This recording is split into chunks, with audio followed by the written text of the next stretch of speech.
And when you tell this people all these words, and they say to you, why has the Lord pronounced all this great evil on us? What is our iniquity? What is the sin that we have committed against the Lord our God?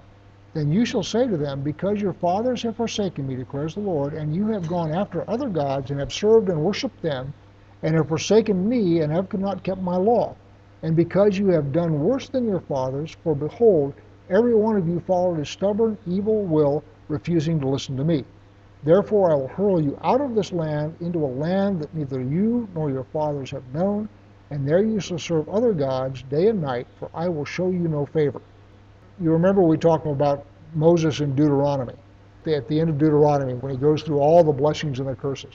One of the things that he says to them before he gives them the Song of Moses is he says, the days are going to come when you guys are going to leave the Lord, and all sorts of bad stuff's going to happen to you. And what you're going to do is you're going to say, God, why have you abandoned us? If you had been around like you promised, none of this would have happened to us. So Moses predicts exactly what we just read in Jeremiah, where they say, God, why is all this happening to us? Sort of a corollary is, you promised and you haven't kept your promise.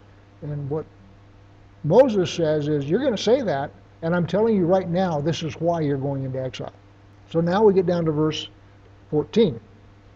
Therefore, behold, the days are coming, declares the Lord, when it shall no longer be said, as the Lord lives, who brought up the people of Israel out of the land of Egypt. So what he's saying is there is coming a day when the Exodus is going to be forgotten.